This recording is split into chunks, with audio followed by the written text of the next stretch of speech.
जय जय राम कृष्ण हरी, जय जय राम कृष्ण हरी, जय जय राम कृष्ण हरी, जय जय राम कृष्ण हरी, जय जय राम कृष्ण हरी, जय जय राम कृष्ण हरी.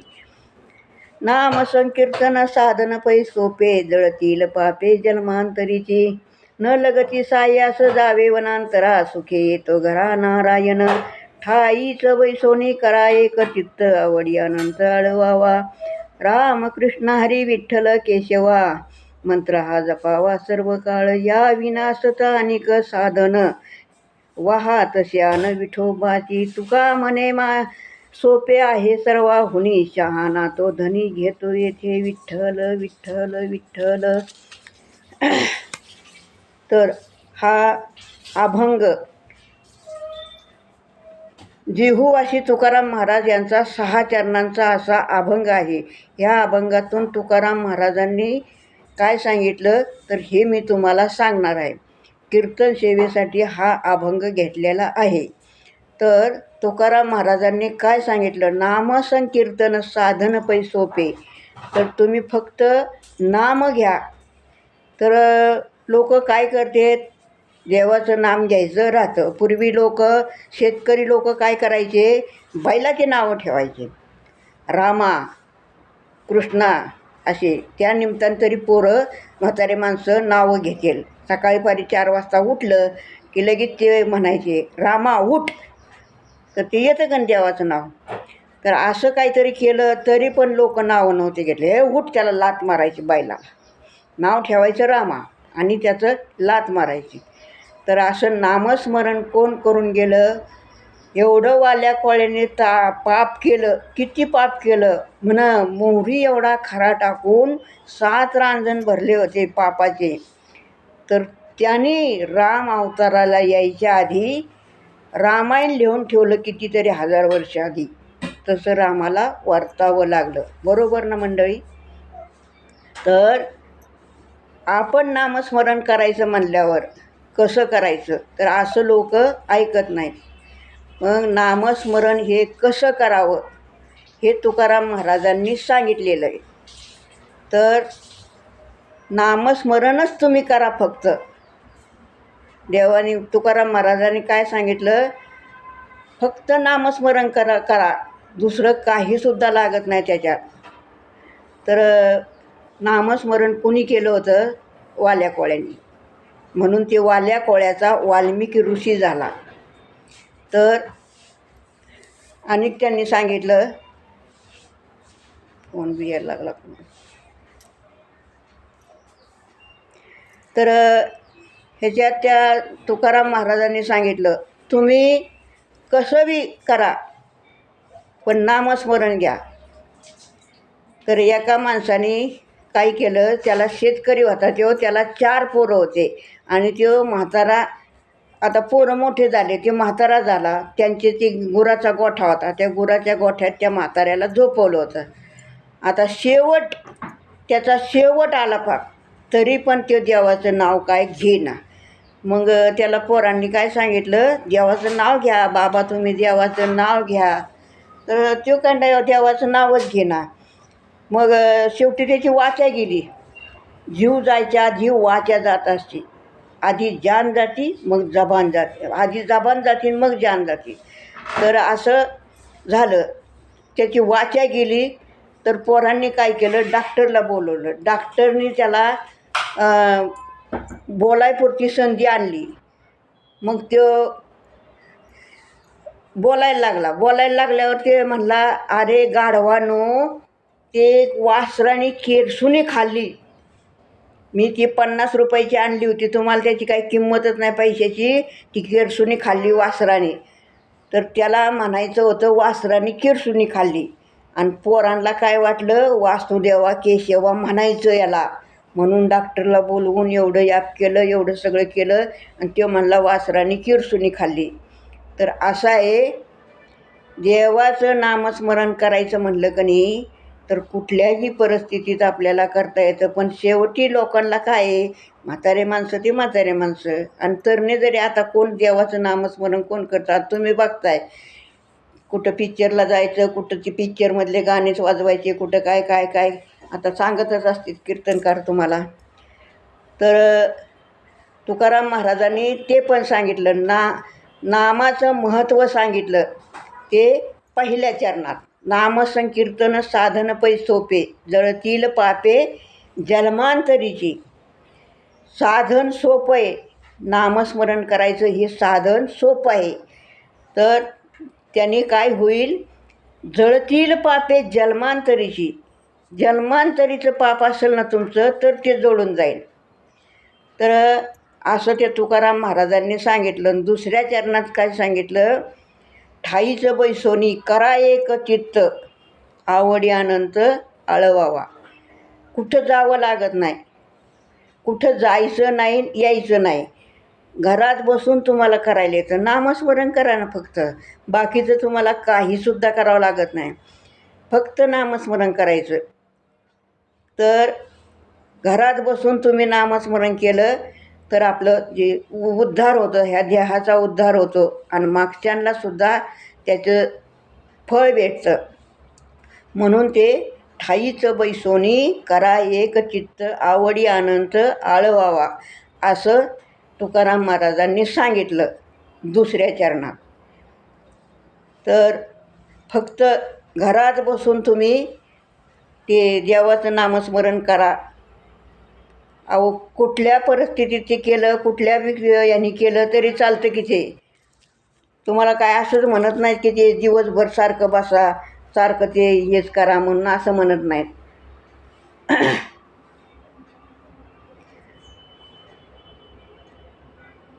न लगती साह्यास जावे वनांतरा, सुखे येतो घरा नारायण.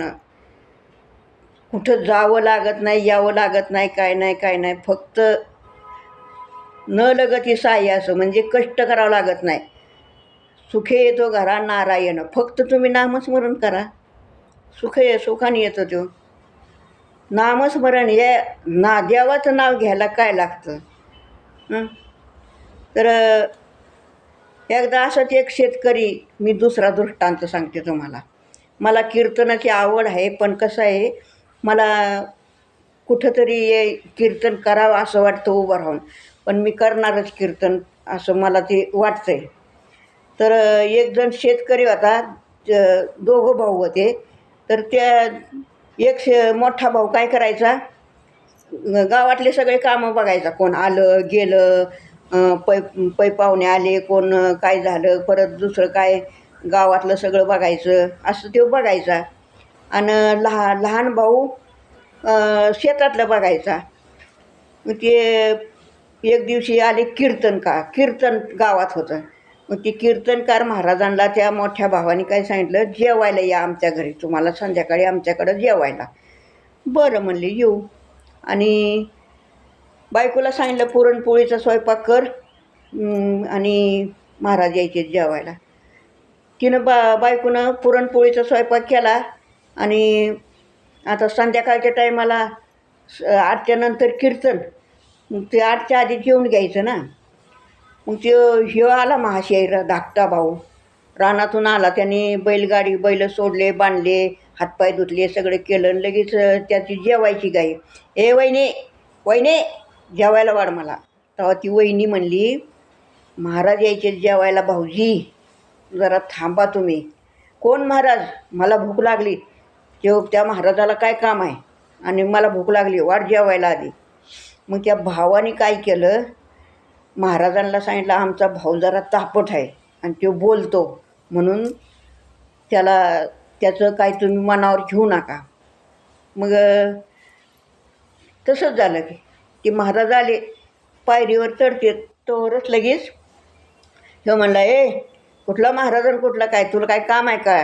एवढी मोठी ढेरी वाढली तरी निघाला जेवायला, मला भूक लागली, तू थांब मला जेवायचं आधी. असं म्हणल्यावर ते महाराज आपलं सरळ घरात गेला आणि बसायला टाकलं होतं, रांगोळी वगैरे काढली होती, तिथं जेवायला बसले महाराज ते. आणि ह्यो महाशय गेला लागला बडबड करायला. मग त्या भावाने काय केलं, त्याला त्या खांबासंग बांधलं. तिथं समोर खांब होता, त्या खांबाबरोबर बांधलं त्याला. आणि बांधल्यावर ते म्हणला, आटप लवकर मला जेवायचं, लवकर आटप. मला भूक लागली. त्या महाराजांच्या पुढे लागला बडबड बडबड करायला. तेव्हा ते महाराज अगदी महाराजांनी जेवताना मौन पाळलं होतं. महाराजांचं असतंच काहीतरी नियम असते, मौन पाळलं होतं. मग ते मौन पाळल्यावर ते काय बोलत नव्हते. तर त्याला म्हणले, ते म्हणतो, ए बुवा तू बोल आणि ते आटप लवकर, चाललंय तुझं अगदी दमानं जेवण, मला भूक लागली.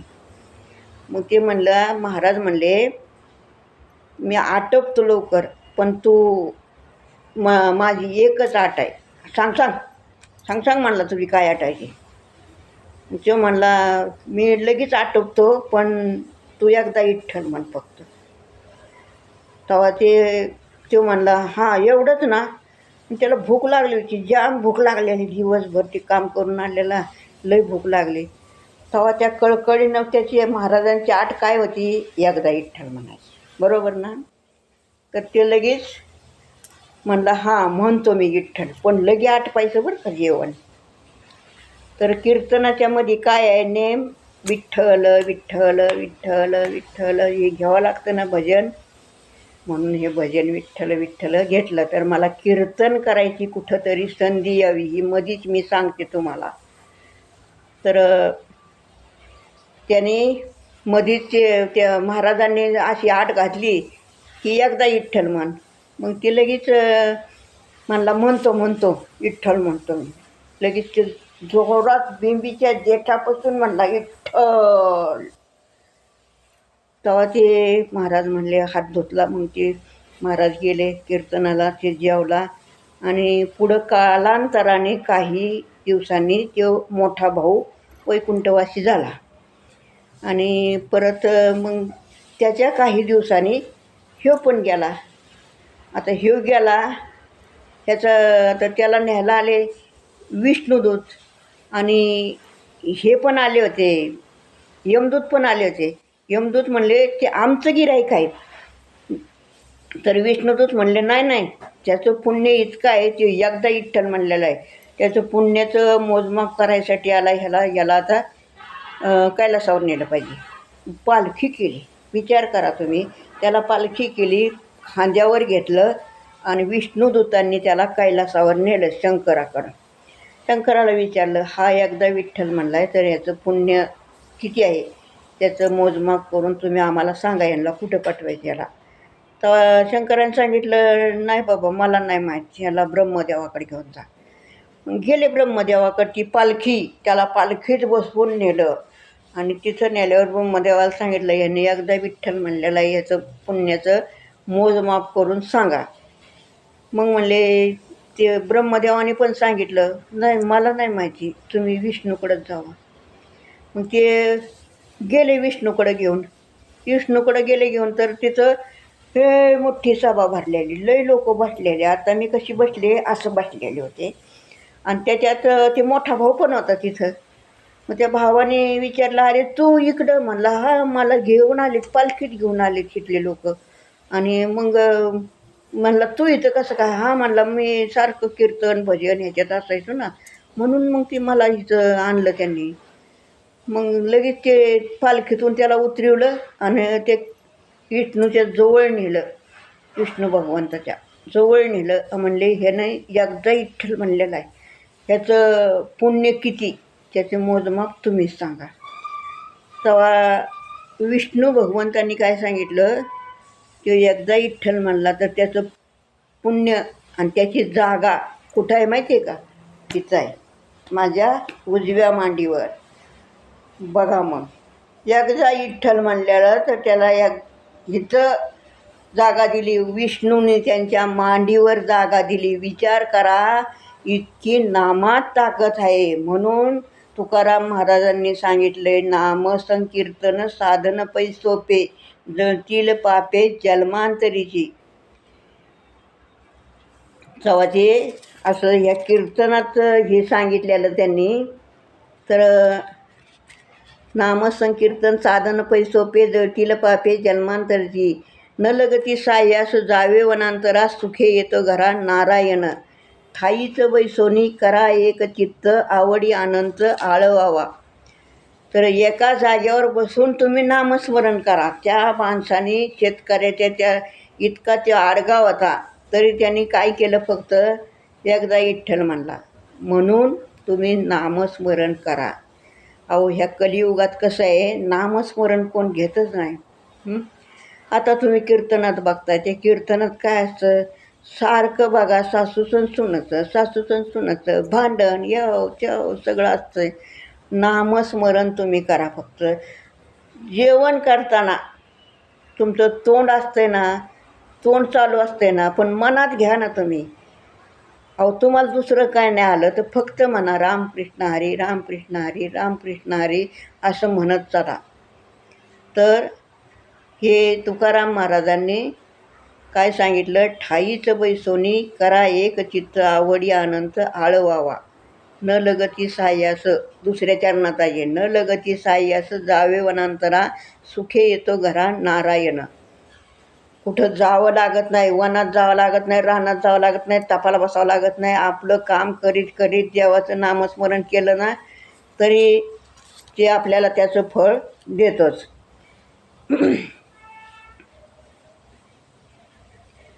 विठ्ठल रामकृष्ण हरी विठ्ठल केशवा मंत्र हा जपावा सर्व काळ. काय सांगितलं, रामकृष्ण हरी विठ्ठल केशवा मंत्र हा जपावा सर्व काळ. म्हणून हाच मंत्र जपायचा, दुसरं काय म्हणायचं नाही. मी तुम्हाला आधीच सांगितलं का नाही, रामकृष्ण हरी विठ्ठल केशवा मंत्र हा जपावा सर्व काळ. याविन अनिक असता साधन वाहात शान विठोबाची.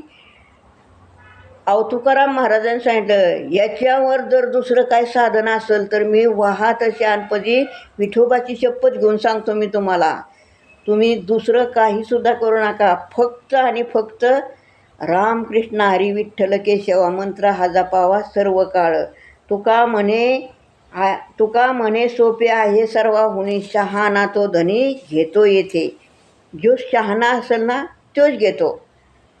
तर जे शहाणे असतील ना इथं, आता मी सांगते तुम्हाला, जे शहाणे असतील ना त्यांनी हा मंत्र जपावा. आणि हा व्हिडिओ शेवटपर्यंत बघा, ते पहिल्यांदा सांगायचं राहिलं. आणि फक्त रामकृष्ण हरी विठ्ठल केशवा काय सांगितले, रामकृष्ण हरी विठ्ठल केशवा मंत्र हा जपावा सर्व काळ. तर तुम्ही हा मंत्र सतत जपा. आणि हा व्हिडिओ तुम्ही बघितला ना तर मला कमेंट करून सुद्धा सांगा कसं वाटलं तुम्हाला ते. तर काय काय सांगितलं आहे तुकाराम महाराजांनी मी तुम्हाला सांगितलं आहे ते. तर जे जे सांगितलं आहे ते लक्षात ठेवा आणि ते मंत्र जपून दुसरा मंत्र जपावा लागत नाही. फक्त रामकृष्ण हरी रामकृष्ण हरी रामकृष्ण हरी हाच मंत्र जपा. कधी बी काय बी करताना रामकृष्ण हरी. फक्त विश्वास ठेवा, फक्त विश्वास ठेवा आणि विश्वासाने हे सगळं करा. तर हे कीर्तनरूपी सेवा केली मी. तर कीर्तन असं समजा आणि मला ती कमेंट करून सांगा. मला एकदा उभं राहून कीर्तन करायचं. मी याच्या आधी केलेलं आहे पण ते व्हिडिओ असं केलेलं नाही.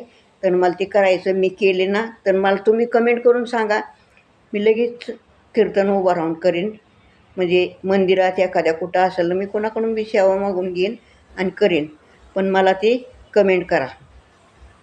तर थांबते येतं. विठ्ठल विठ्ठल विठ्ठल विठ्ठल कालीन लोटांगण वंदीन ते नाही आधी नाही. बोलिलेले कुरे वेडी वाकुळे उत्तरे करा क्षमा अपराध महाराज तुम्ही सिद्ध नाही विचारिला अधिकार म्या फुला.